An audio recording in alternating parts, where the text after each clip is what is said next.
The following is a Joel Michalec production. On November 13th, Felix Unger was asked to remove himself from his place of residence. That request came from his wife. She asked him to leave because he wouldn't listen to the Joel Michalec Show.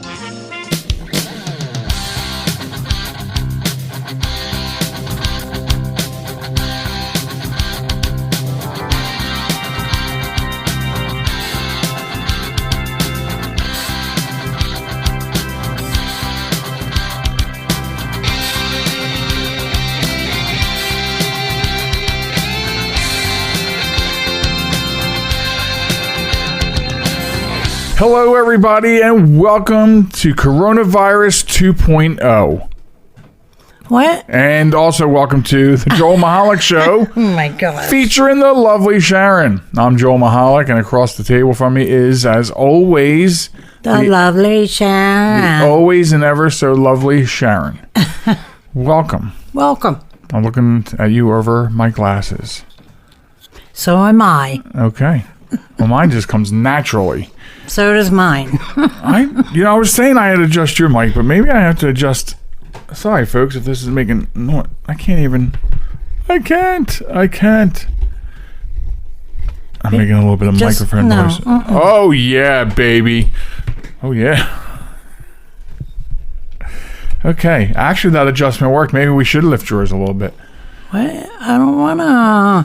All right. Well, yours is as high as mine is. Mine was actually lower. All right. Let it go then if you don't want to. Let it go. Let it go. I'm just trying to do what you told me to do, and you're confusing me. It's fine. It's fine. So welcome to the program.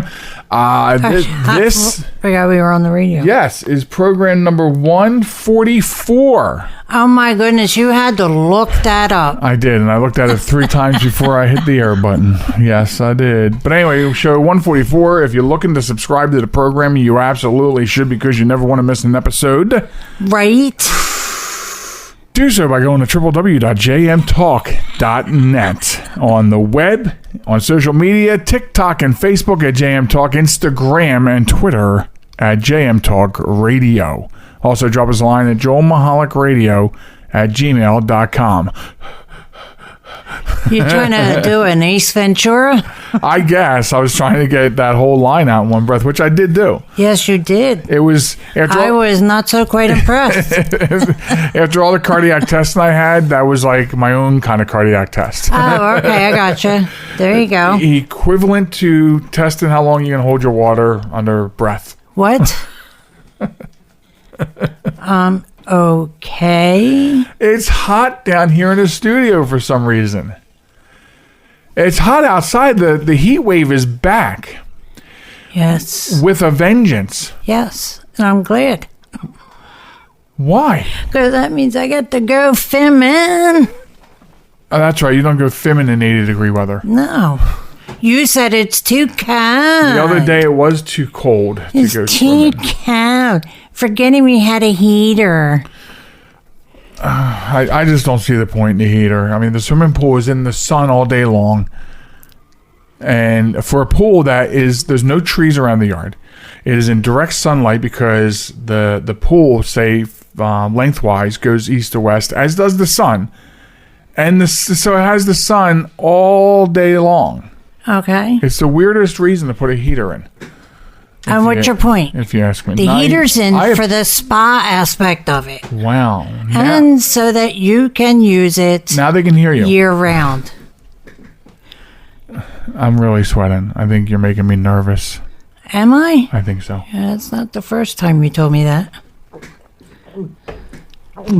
I hate that. So anyway, yes. Yes, we're talking about Sharon's pet peeves today.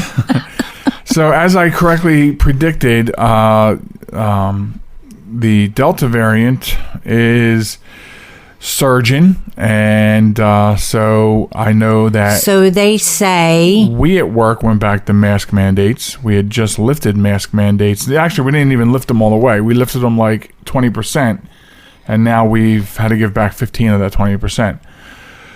Huh. So, and I guess, of course, the spokesperson for the White House, Jen Psaki, or whatever her name is, said that there's not going to be moving towards another lockdown. But what I'm waiting for now, though, is all your individual retailers to start making you wear masks again when you come into those stores. Walgreens has a sign up that says we highly recommend that you wear a mask whether you have the COVID shot or not. Okay. They're not saying you must at this point because there's no mask mandate by the state. So that's where we are. Yeah. So anyway, yeah. So, I mean, we got our shots, but, now the thing that's upsetting most people right now is the fact that they will upset people who have been vaccinated by making them conform to things that they said they would not have to do if they got these shots. Exactly. So, it is really touchy. We're not medical professionals. You and I do typically look at the science, so obviously there is some issues out there. But I guess I would have cautioned the fearless leaders to be careful how they said things in the beginning, because they literally, and in fact, a reporter did question the president saying, you said that if you were vaccinated, no mask, blah, blah, blah, blah, and he started yelling at the reporter saying that's not what he said. And it's clearly what he said. It's on tape. But I think the funniest thing, though, not really funny, I feel for the people in New York, Mayor Blasio is pretty much enacting socialist rules. He, by I think the middle of August or middle of September, I forget which, but you will now need to prove you've been vaccinated if you want to go to a gym or a restaurant or a bar. That's against HIPAA. Well, no, it's not against. Not really. It's not against HIPAA, but it's against humanity. I mean, that's very. Why don't you just make unvaccinated people wear a star on their clothing? That's sort of where that's headed. Ooh. And I'm sorry if people were offended by that comparison, but that's exactly what you're doing. First, this moron was offering free cheeseburger meals with fries if you got the shot. And now he's so angry that now he's saying, as of such and such date, you won't be able to enjoy. He's on TV. I saw this interview. He's on TV exactly saying, you like what we have in New York? You like having all these things we have? We have gyms, we have bars, we have restaurants. Well, if you're not vaccinated, you're not going to get to enjoy them. So you tell me if I'm going overboard with my comparison. I'm not. I'm absolutely not. When people don't pay attention to history, you're doomed to repeat history. And that's what we're doing. We're getting ready to repeat some history here. So. Yeah, because we did it last year. That's the history we are repeating. Mm-hmm. And others. But anyway, so... trying to talk to you with my eyes. You're not I'm sorry, listening. Let me push my glasses up so I can hear. Anyway, so, okay, that being said, et cetera, what do we got? I got a selection of things today. That's the Wombat of the Week. Where do I want to go first? Oh, my God, when we heard the story, I'm not talking Wombat of the Week. We're not going into the story. No. But it was just amazing when we heard the story on the radio. The very first thing out of both of our mouths, and this is how in sync we are, that is Wombat of the Week. Yep, and we had to get it. We did get it. Yeah. We did get it. So you're going to like this Wombat of the Week. Yep. It's a real bang-up wombat. I saw this on Twitter and this week, and I had to... I don't know who actually wrote it. So I'm not going to give props to anybody in case it was copied, because a lot of copy and pasting happens on social media all the time. But all the time. This was a pretty interesting fact. It turns out it's fact. Anyway, it says, I feel like potatoes don't receive enough recognition for their versatility. Breakfast, hash browns. Fast food, French fries. Fancy dinner, baked potato. Holidays, mashed potatoes. Relaxing at home, potato chips. There's literally a potato for every occasion. Are you really saying the words that you're saying? Yes. Yes, this is entertainment, man. Entertainment. But you can't argue with that But fact. it's the truth. Yeah, you're right. You cannot argue with that. There is a potato for everything. You are so right. They mention, they say relaxing at home. I guess that would be a late night snack. Yeah. But you can say what interested me about this is you can say it's about other things like tortilla. The breakfast you can have a burrito. Oh my God, you're talking lunchtime. You have a burrito. You freaked and skeezed me out yesterday in the store. Well, when I told you about my new breakfast idea I saw on TikTok. Oh God, it sounds so gross. Hashtag TikTok made me do it. Okay. So I'm gonna get a frying pan, okay? And you start by before you continue, people out there, please tell me. Boy. Please tell me if you agree with me or not. Tell her on that Facebook. This is gross. Tell me on Facebook. At JM Talk. At JM Talk. So you get the pan nice and hot. You layer it with some pepperonis. Okay, they start getting the blub blub blub. And, they start pumping up in the center. And then what you do that next is then you put mozzarella cheese in the pan. You let that start melting, and then you scramble up an egg, and you salt, pepper, whatever you want in the egg, and you pour the egg over that. And you swish it around to keep the egg even as it cooks. And when it's about 2 minutes, when it's nice and cooked, you put your tortilla on top. Maybe some more cheese before the tortilla, and then you get that flipped. So then you start browning the other side of the tortilla, about a minute. Okay, you slide it out of the pan, and you roll it into a breakfast wrap or a breakfast pizza. Where does the pizza sauce come in at? You can put that on it while it's cooking, or you can dip it au jus style. Can you au jus pizza sauce? I don't know. How does that not sound good? It just, first of all, I don't eat eggs. That's number one. I have to really be in the mood for it. You eat meatloaf. Eggs. You eat hard-boiled eggs and salad. Eggs.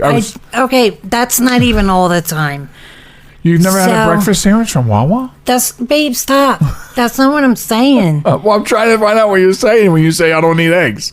Okay, so therefore, when you were saying this in the store, talking about a breakfast pizza, and that goes along with eating cold pizza left over from the night. Ew. It just sounds so gross to me that you have eggs and pepperoni and tortilla and pizza sauce. You get the flu shot, right? Every year? Yeah, why? Because they put scrambled eggs in it. No, they don't. Yes, they do. There's scrambled eggs in a flu shot. That's why. That's why when they put it in, they got to press real hard on the plunger because they got to get their scrambled eggs that go through that little tiny needle. No, in your not skin. working. And then you have scrambled eggs in your body. Don't do that because you'll scramble egg your brain. Anyway, that is a low carb breakfast. Lots of protein. You got your cheese. You got the meats on it. Mm-hmm. More cheese. Yeggy. That's how Molly, our security system, pronounced eggs. They're pronounced yeggy. Yeggie. Right. S if she's having more than one. Or wants more than one. She still doesn't know yet which came first, the yeggy or the chicken. Right, because she eats both in the same sitting. Yeah, right. Okay, that absolute fact.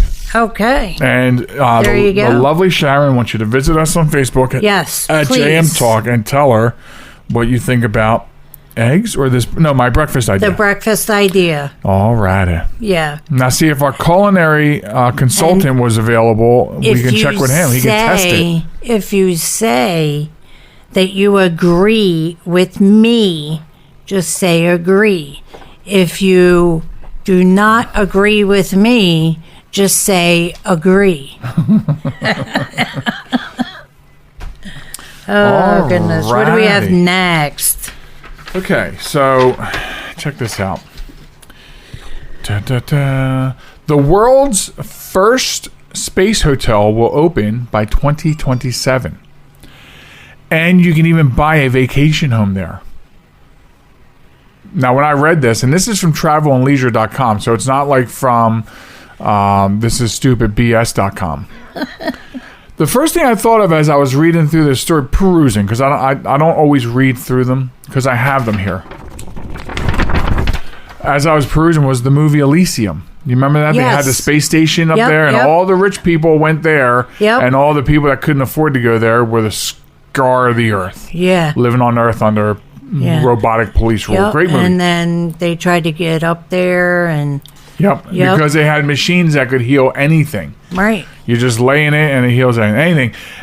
Anyway, so space tourism no longer the stuff of science fiction. Of course, as we know in the last couple of weeks, 2 different billionaires went up to the edge of space in their own personal craft and took people. So aside from private missions like Inspiration 4 and the Dear Moon, in which members of the general public will spend a few days at the SpaceX vehicle, okay, that's upcoming.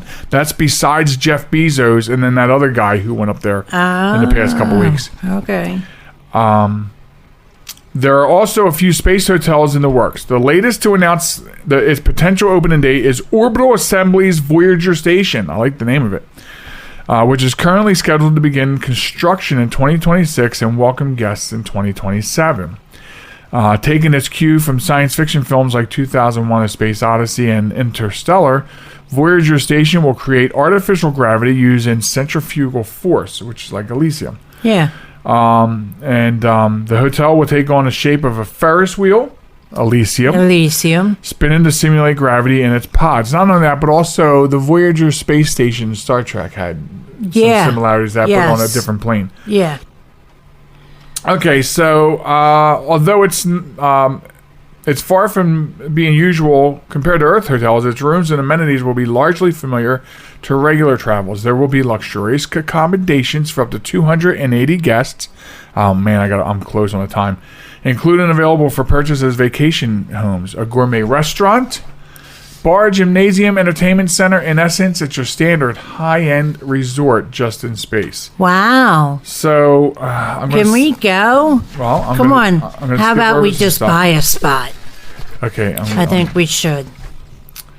In any case, it's more than likely that space hotels will become a reality soon enough, given that Voyager Station is one of 3 space properties in development right now, lovely Sharon. How do you determine properties and where it goes? Well, there was some of this stems from... okay, I'm going to push it a little bit. Some of this stems from conversation that's been going on for like 10 years about that. There is no one governs space. Right. Which is why Jeff Bezos wants to populate Mars, once he can build there, populate Mars, and he said it's going to be the rule of like respect one another. You know what I mean? Oh, because everybody does that. Oh, yeah. Now, if you want a 3.5 day stay, 3.5 day. And I guess it's 3.5 because there's going to be some travel time, maybe? Yeah, I bet. I imagine these will just be above the earth. Yeah. Lovely Sharon, in 7 seconds, guess how much 3.5 days at this hotel will cost you. Because you want to go, so think about it. About $700,000. A casual, it says here, it'll cost you a casual $5 million. What? $5 million. So wow. For 3 days. I love you to death, but I'm not taking you to space anytime soon. Right? I wouldn't expect you to. The world's first space hotel, 2027. Wow. That is like, that's a blip from now. I mean, it's already 2021. It's about to be 2022. Yeah. You know? That's insane. Come on. And so if the government can keep, Corona from spreading, then they might be able to get this hotel done. Wow. Yes. Very cool. Anyway, it's Coronavirus 2.0 here on the Joel Michalec Show featuring the lovely Sharon. And when we come back from break, we have a Wombat of the Week. We have another interesting story to share. And later on the third segment, after the lovely Sharon departs, we're going to have a horrifying time here on the program. What? So stay tuned. I'm scared. There's plenty more coming up after this. This is New York's Super Oldie Station, 920 WON, The Apple, Brooklyn, New York. So I use my computer every day. I'm not even sure how I get along without it. But I wasn't prepared for a virus. A Trojan, they called it. One night I'm cruising along, and the next night I can't do anything. I was afraid it was going to cost me a fortune. Boy, was I surprised. They had me back up and running the same day I called them. I really like PC Tech Rescue, and you know what? My wallet likes them too. Are you troubled by computer problems? PC Tech Rescue should be your very next call. Whether the problem is viruses, hardware, software, or any other issue, they can diagnose your problem and have you back up and running fast. With more than 25 years of industry experience, you can be sure you are getting dependable and affordable service. Call today, 484-429-6061, or email us at pctechrescue@gmail.com.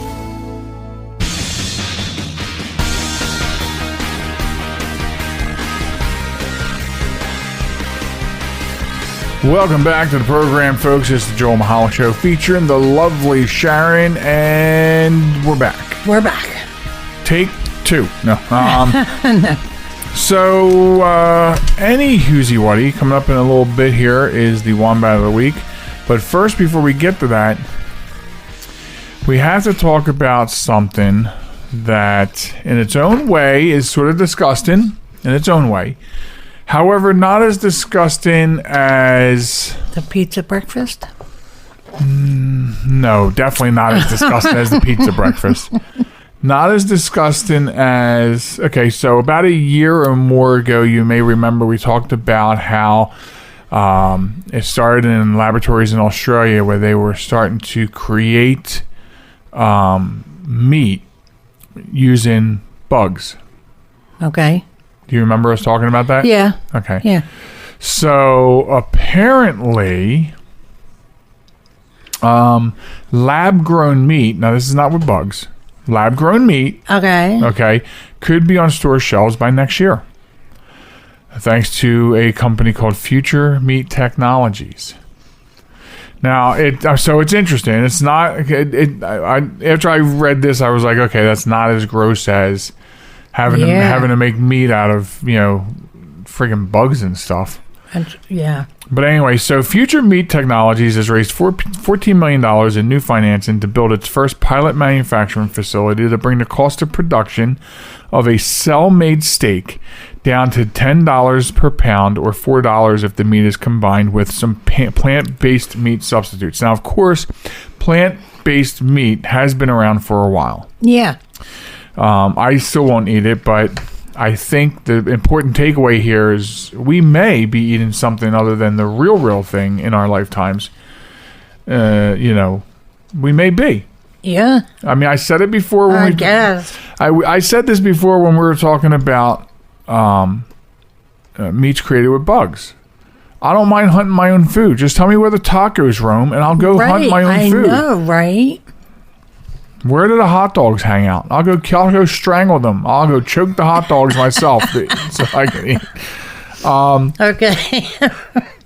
The $10 price tag is a whole lot lower than the $50 target that experts from the Good Food Institute were talking about back in April of last year, and represents a significant cost reduction that makes lab-grown meat a potentially commercially viable option much sooner than anyone had expected. So, this is a very long story, but I want to get to some crux of it. Okay. In a way, they say it's not much different to the approach that Tyson Foods, an investor in Future Meat, through its venture capital arm, has taken with farmers. Tyson contracts with poultry farmers to raise the chickens that the company slaughters and processes, and provides them with the means to raise the chickens for slaughter. So the secret to this Future Meat success portfolio is that its use of undifferentiated fibroblast cells that can be triggered with small molecules to turn into either fat cells or muscle cells. And once the fat and muscle starts growing, they're placed in culture with specific resin that removes waste materials that have been an impediment growth at larger scales. So While Future Meat does not rely on fetal bovine serum to grow its meat products, it does use small molecules derived from CHO cells, Chinese hamster ovaries, No. which are used in new medical research and drug manufacturing. You're probably already taking this in some of your drugs. So, anyway. So because of them, there's also 2 other companies that are trying to get started up, but Future Meat seems to be the one that, as I said, might be able to put this on shelves next year. And your thoughts about that, lovely Sharon? Ew. I'll sum it up in one word. Ew. Why ew? Because if my meat hasn't been walking before it got to my plate, it's not going in my mouth. Well, we had a food truck at work the other day, and my meat was still walking when I got it to the table. So, Wow. but Niley's want it dead. okay, so No, no. So let me ask you this, just to keep the conversation a little longer than me just perusing the story. If it came down to that, what would you do as an alternative? Become a vegetarian. But if I'd rather eat plant-based food, plant-based meat, than that. Okay. I was a vegetarian for a little bit, if you recall. Yeah, I'm a vegetarian too. I still eat beef and pork. Right, Yeah, but I'm still a vegetarian. right. Do you remember the time when we were trying to find... First of all, you're the one who discovered I was lactose intolerant. Yes. So after living with this nightmare all the years of my life... Before you met me, Yeah, which... a whole 28 of them. I mean, seriously, my lactose intolerance, which I didn't know at the time it was, almost put me in divorce court on the night I got married the first time. Yeah. So, you discovered it, you introduced me to lactate pills, you saved my life in more ways than one, by the way. Right. But you also were did- taking Imodium. Yeah. Like it was candy. Well, Like for real, you were taking a lot of Imodium, and I'm not. so was your mother, but you never told her that. I tried to tell her that, and she told me to mind her own business. It was actually the only time she ever was cursed with me. Right. You know. Yeah, but you were taking much more than my mother was. So, you always, earlier on, were also looking for other ways to get around my lactose issue. So, this one time, you were talking about this stuff you found out about tofu, and it comes in different Oh, softness. yeah. I've always known about tofu. You can have tofu that is tough enough to be a steak, and you did. Yeah. But then you were like, there's one that whips into a creamy consistency, so you can use it for your onion dip. You like onion dip, honey? Right. Why don't we get you this pack of tofu? And we did, and it came out like a curd. I put the onion mix in. You remember this? Yeah. Okay. And I'm sitting there trying to whisk it. And the best I got out of it was it looked like feta. Well, I'm sorry. I'm not dipping my... I'm not going to... Look, don't piss on my leg and tell me it's raining. Okay? You can't sit a bowl of what looks like onion-smelling feta in my lap with a bag of chips and say, go dip away. So, needless to say, that was a waste of money because we threw it out. There was just no way. It was crumbles. There was no consistency. It was, same consistency as sour cream. Bullshit. Well, you bought the wrong stuff. That's all I have to say. If we wound up in a position where we had no more animals to derive chicken and beef from, then we would not have milk.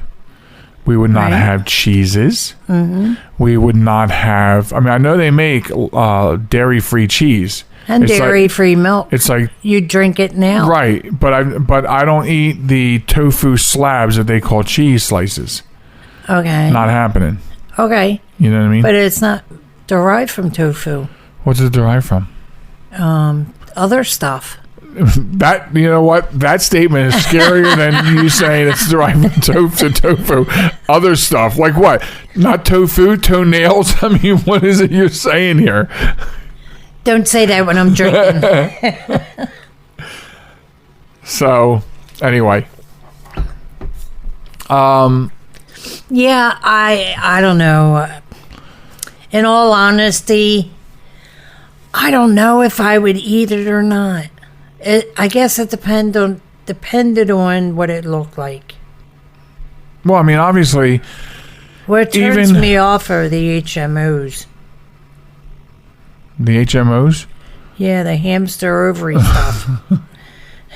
So, our culinary correspondent once, if you remember, did the Impossible Whopper field test. Yes. And he ate it. Yeah. On camera. He said he'd probably never do it again. He said it wasn't not palatable, but he said he probably wouldn't do it again. Right. But I guess if you're presented with the fact that you can't have meat at all, maybe you would. You know? Yeah. If that was the only meat available and there was not another cow to be found or another pig to be found, which would be awfully sad, by the way, then maybe. But I don't know. I can't say that. I'd probably say, you know what, screw it. I don't eat red meat as it is. Except for in hamburger. Hamburger helper, meatloaf. Speaking of meatloaf, real quick. So that's that, folks. And you know what? We'll probably post this story. I want to get their opinions. We'll ask that question. Yeah. This week on Facebook, we'll ask, what would you do if there was no real meat left? Yeah. And you had to go to. But my assistant at work the other day was warming up something in the microwave, and he pulls it out and takes the cover off, and it's meat cakes. Remember? Do you remember meat cakes? Yes. Folks, meat cakes back in the day was, for us po folk, is when instead of having a meat loaf, my parents made meat cakes, and they were just these small, maybe 3-inch round little meatloaves. It was mixed up with the same ingredients, but then they would break it down and you get 2 meat cakes with your vegetable and your starch. And I was like, I have not seen meat cakes. And so he called it something else, of course, obviously in Spanish, and it sounded cool. But then he told me what was in it, and I'm like, it's meat cakes. it's meat cakes. Oh my goodness. So, all right, here we go. Wombat of the Week time. If you want to get your story heard on Wombat of the Week, it's really easy to do so. Isn't it lovely, Sharon? You can send us... Yes, it's very easy. ...the link to a verifiable news story of stupid people doing stupid things in the news. We have to be able to verify the story, and it'll go into the ever-growing list of wombats. And sometimes we get something like this that just happened. We have to make sure we pull it up to the forefront. And sometimes we are digging into some that are in the past. But that's because there's so many wombats out there, and they're growing by the day. Send us the news story. Send it to us by email at joelmichalecradio@gmail.com. You can also send it to us in a message on Facebook at JM Talk, and we'll be glad to get it on the list. So anyway, as the lovely Sharon said earlier in the show, we heard this on the radio, and we just, in synchronicity, knew we had to do this. Yeah. We had to get our hands on this story, and we did. So, this happened last week.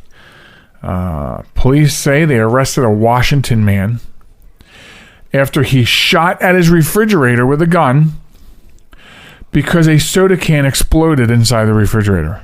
Wow. Yes. Officers responded to a house on the 700 block of South Natchez Avenue in Yakima last Saturday on the 24th of July. So that might be 2 Saturdays from now. Yeah. After receiving reports of a shooting, they reportedly arrived to find a man outside the home yelling incoherently with a gun lying in the middle of the road. The authorities took the man into custody, and then they learned about what happened from witnesses. They told the police that the man was putting soda cans in a fridge when one suddenly exploded, prompting him to pull out a pistol. He fired a round into the bottom of the fridge, witnesses Killing the added. soda. Oh, my gosh. The man claimed that the people who live in the basement wanted to kill him. So when he heard the gunshot, he fired back in self-defense. Oh, my goodness. Police then explained to the man that the sound of the soda can popping was what he actually heard. Investigators also say there is no one that lives in the basement below the man. And that, in fact, there's no basement at all where the man lives. What? The man also admitted that he found the gun 2 weeks prior to the incident.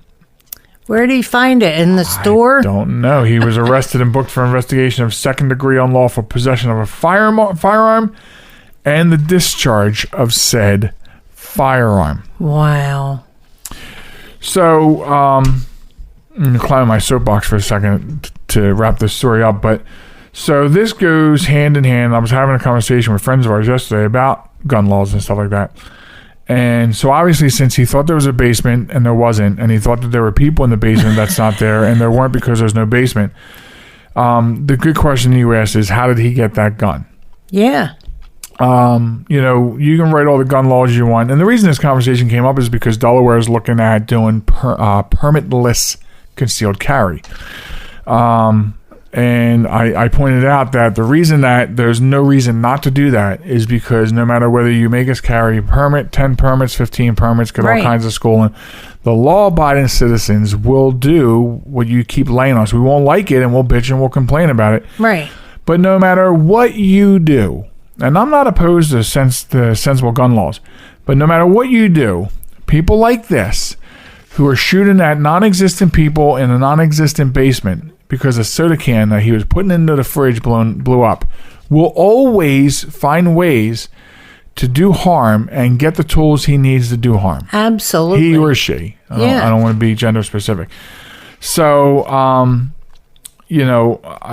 obviously there's something wrong here, and he probably... I think, this is my personal opinion, I think his elevator doesn't come out of the basement. Right. It doesn't go to the top floor. Right. His cheese has slipped off his cracker. Yes. But, am I allowed to say cracker? Yeah. So the thing is, though, where was I going with that? So this man, even though he lives by himself, either maybe should not be living by himself or should have some sort of support system. And I said this at least once before in the 3 and change years we've been on the radio on this show, but I wrote a blog years ago saying that part of the reason we have gun violence issues with people like this is because since the 1980s, not us, but the government, the people that fund things have been deinstitutionalizing mental health and its facilities and workforce and tools since the 1980s. So when you want to look at who created this problem, it's the people that created the problem by going from having facilities and the proper people to help these people to here's your pills, here's your monthly subscription, get the hell out of my office, and I'll see you in a month. Good luck. Yeah. So although I do feel like he is in the cracks of that type of system, he is still the wombat of the week. Yes, he is. We wish him well, but folks, don't shoot in a basement that doesn't exist at people that aren't there. Right. And you'll be okay, I think. I think you might be okay. Well, I don't know. I mean, for a little bit. Yeah, exactly. That is the Wombat of the Week, and you can get us your Wombat by sending it to us at joelmichalecradio@gmail.com. This is your favorite part of the show. I'm only kidding. I don't know if it's your favorite part of the show. Why would it? This is the part of the show where I say goodbye, Sharon. Goodbye, Sharon. And then, poof, she's gone. See, she's gone. I don't know where she went. All right, so the lovely Sharon is departing. When I get back, we have some really horrifying things to talk about. And what do I mean by that? Well, you'll just have to come back and find out after this. America, your children have an amazing superpower. That's right. They can help save lives by simply washing their hands. Just 20 seconds of thorough hand washing after they've coughed or sneezed or been outside can help fight against the dastardly spread of germs. Armed with only soap and water and hands, your superhero can protect you, your family, and everyone out there in America land. Amazing! Find out more at coronavirus.gov. A message from the CDC and the Ad Council. Listen on the web, your phone, or your neighbor's internet connection. That wasn't very nice. This is Reality One.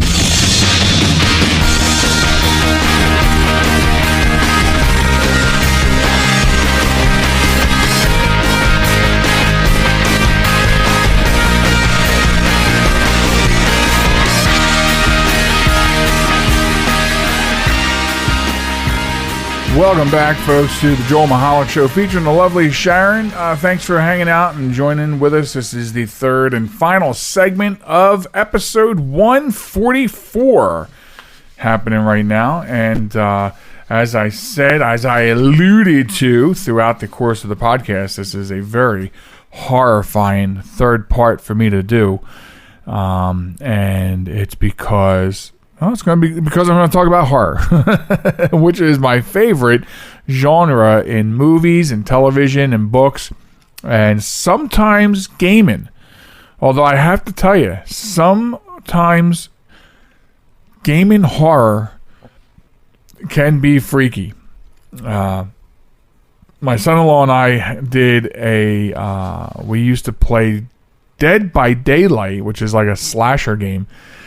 And when we first got it, and it is interesting, I did enjoy playing it. I haven't played it in probably a couple of years, but when we first got it, we were basically having a LAN party, right? So we lived together in the same house, and we were at the dining room table. Everybody was already in bed or watching TV, and so we had all the lights out, and we're sitting at the same table, and we're playing it. And in the same game, but on our two computers, but with the lights out. And it having the lights out at night, and so it's completely dark when you're playing a game like that, is very close to virtual reality. Where your peripheral's gone. I mean, your peripheral's into black, so your focus all goes to that monitor. So I also played. I don't recall what the name of it was, but it was that game with Siren Head or the Siren? Oh, jeebers. That was kind of crazy. Anyway. So yes, in many ways, my favorite genre in different elements of the media. So we're going to talk a little bit about horror today, this week, on the final segment to keep it entertaining. So anyway, the big story, the big part of this segment is from Variety.com, Variety Magazine, and apparently Universal is dropping $400 million on a new Exorcist trilogy starring Ellen Burstyn. Now, very little details about where they're going with this, but basically it's also starring Leslie Odom Jr., and it looks like it might be on Peacock if you're streaming the Peacock. But basically, there's, for a 3-page story, there's a lot of hoo-ha in it. But basically, this is how little information it is. That if you want to find out what's really going on in it, it's hard to find in the story. It is going to be produced by Blumhouse, so that gives me a little bit of excitement. I'm not really good with remakes. There's a small percentage of remakes that I appreciate. And I also just found out this week that they're going to remake Salem's Lot again. I mean, they already remade it for television, and now they're remaking it again. Plus, I also found out this past week that the prequel novel by Stephen King, Jerusalem's Lot, has been turned into a miniseries, I think, on Epix, called Candleweight, Chapelweight, and so I might be interested in checking that out. But I'm highly critical. I'm a pain in the ass when it comes to remakes. I'm not always a big fan, but so. Okay, so here's all you get on what this new Exorcist is going to be. This is the only information about it, and it's going to be a trilogy, right? So this is the 15 words or less version. Joining the cast is Leslie Odom Jr. of Hamilton and One Night in Miami, Acclaim, whose character tracks down Burstyn's after his child becomes possessed. 3-page story. That's the information we get on some form of synopsis. The Exorcist was officially my first horror movie. There were things before it that I can't remember because I was like 5 when I saw The Exorcist. And so there were things I saw beforehand that I only have flashes of in my mind of what they were about and don't know what they were. So officially it would be The Exorcist. And it was terribly scary at 5. And then of course when they did the version you've never seen before, where they added in, I think it was like 11 extra minutes of footage that was cut out of the first film, which included the infamous spider walk. The movie scared me over and over again. The Exorcist is a movie that I've probably seen, I'm going to say conservatively, dozens of times. And it's a movie that will never lose its effect on me. It will never lose its it'll just never lose anything as far as I'm concerned. And there are certain movies that do that. Exorcist is certainly one of them. So that is so they're remaking it. And I just don't know how it's going to come out. Like I said, highly critical. I was critical of it. Now, when it came out and they split it into 2 movies, I thought that was ingenious. I also really enjoyed the movies.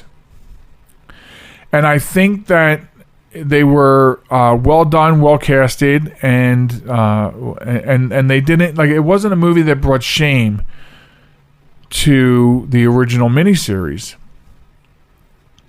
For example, I never made it past episode 1 of The New Stand. And part of that is because they were... I don't like the way that they were filming it. I was not really impressed with the actors. Again, this is me being highly critical.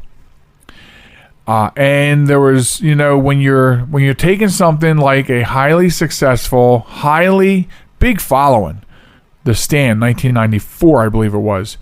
When you're remaking that, I think you have a lot to live up to if you're going to put your fingers on that. Same with the Salem's Lot remake. You're doing now. This is going to be the second remake. Careful. I am excited that James Wan is behind it, but be careful.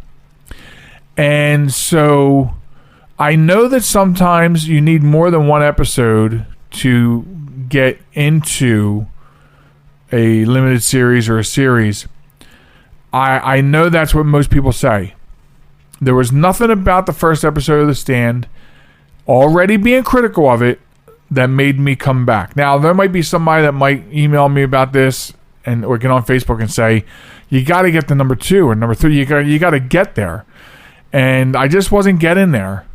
Like, I understand what you're saying. I've heard that before. But I'm also already critical about you touching my stand. Already critical of it. The minute I heard about it, I did not like the actor lineups at all. I think that, and that what that speaks to is that the actors who did the first miniseries were amazing. They were amazing. They knocked it out of the park. So, $400 million on an Exorcist trilogy. So let's see where that goes. Linda Blair obviously will not be playing a part in this. I think Linda Blair was pretty critical when she found out what she was really filming, like after it was filmed. So anyway, I don't know what I'm going to do about this when it comes out. I really don't. Sometimes I like to see what the audience critics say, not the paid critics. Sometimes I like to wait and see what they say. And then, so if I'm stalling to see something because I'm leery about seeing it, I wait and see what, like, the Rotten Tomatoes critics say. What's the audience score? What did the audience say about it in exit interviews? That kind of thing. So we'll see what happens. Exorcist. We'll see if it's going to be a devilish time or no. Okay, I got to change my microphone stance a little bit, move over here to another screen. So it's shout out time, sticking with the horror genre. It's something that the lovely Sharon and I have been doing. We've been doing shout outs, and the lovely Sharon made sure that I already knew I was going to give a shout out to these people, but she said, make sure you get them shouted out this week on the podcast. I'm like, yes, dear, that's what I'm going to do. So I stumbled upon, fortunately for me, a podcast called My First Horror Movie. And it is an amazing podcast. And I love grassroots podcasts. And this is what it is. That's what we are. We're very grassroots. In fact, we're so grassroots, we're still like laying down on the ground underneath the weeds. SledgeHammer Horror is, they're working their way up very quickly and gaining ground with their podcast. So, and what they do is they interview people. They interview any people. It's not like they do work on getting people that have worked in movies, not necessarily horror. I've seen musicians being interviewed. I have an upcoming interview. I'm being interviewed by them. And it's basically, each episode is, here's my guest. What was your first horror movie? Let's talk about it. Let's critique it. And let's maybe connect some other dots and come off the rails a little bit. I love it. I'm always coming off the rails on this podcast. This is right up my alley. Why wouldn't I listen to it? So I listened to like 17 episodes already this week. I almost can't put it down. But I do have to get chores and stuff done. So, it's really good. I actually found them through one of the horror groups on Facebook. And so that was really cool. And the way I sort of met them too was I was being critical of a guest, somebody who's very popular in the horror movie genre, who was basically declining a spot on the show unless they had X amount of subscribers, which, so I got in on that conversation because, I've been down that road dealing with people who have expectations of you before they, be a guest on your show. I've been there twice in my, I'm 14 or 15 total years broadcasting.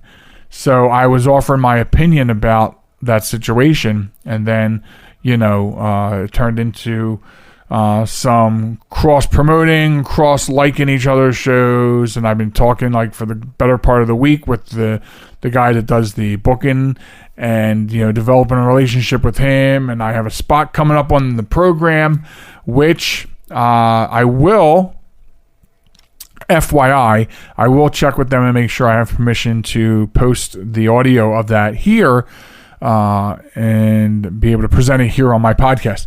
So if you like horror, what is really amazing about this podcast for me as a horror fan is not only the, hey, what was your first horror movie, but the way they talk about it. Well, what is it about that? So, to get other people's perspectives on movies that you enjoy or their perspectives on movies that I didn't enjoy is really interesting. It's a very interesting concept, and it's enjoyable to listen to.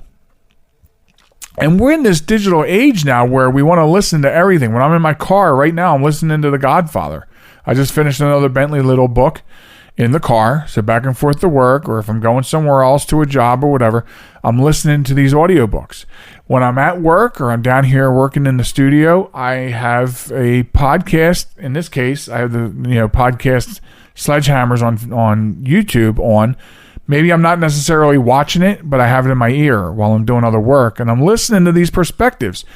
And I think that it's really cool what they did. Ken Sledge did a great job with this concept. It's such a simple concept. Who would have thought of doing something like this? I've always wanted to do something in media, particularly with the horror genre, and I could never get anything off the ground. So I applaud them for what they're doing here. I think it's a wonderful podcast. If you like horror, you got to check it out. And now I want to tell you how you go about doing that. I'm going to give you all the details. Plus, you're going to be able to find these details listed in the show notes for this episode, number 144. So, first of all, like everyone else, they have an address on the web. So you can visit them at SledgeHammerHorror.com. SledgeHammerHorror.com. And that's where you can get all kinds of information about them. You can get merchandise, but you can follow them on Instagram at Sledgehammer Horror. Follow them at Twitter, Sledgehammer Horror, HOR. Facebook, they're on Facebook, look up Sledgehammer Horror. And of course, on YouTube, look up Sledgehammer Horror. And again, they do other things, but the primary podcast is called My First Horror Movie. And it's a wonderful podcast. And you got to go listen to it. Give him props. Subscribe to his show.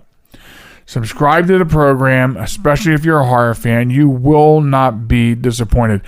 On Friday, I listened to him interview, and you have to excuse me. It's her last name is Dietz. Eileen Dietz. She is the one who, if you watch The Exorcist, she's the one who played that like devilish face that pops up in the priest's dreams. So he interviewed her. So that's what I'm saying. It's people who are in the front, people that are in the sidelines, people who have nothing to do with it, but do other things, wrestlers, musicians, and nobodies like me, a big fat nobody. I'm going to be on the program talking about my first one.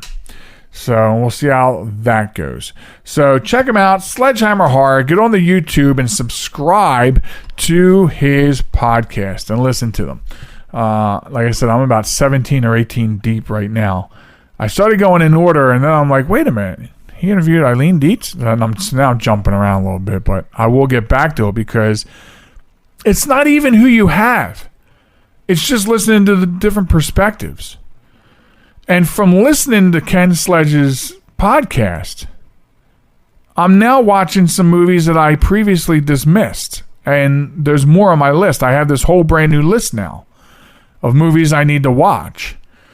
Because even as a horror fan, I mean, there are horror fans that will watch everything.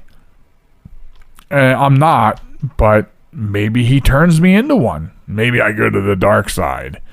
But anyway, so check them out, and that will bring us to a crashing, slamming halt here on the podcast.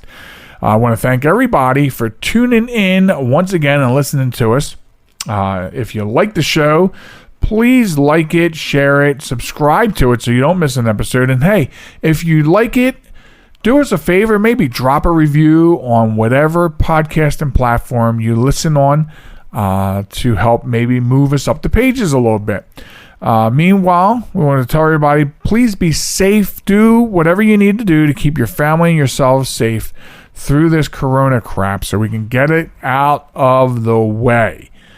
So please be safe. We want to see you come back next week for the next podcast.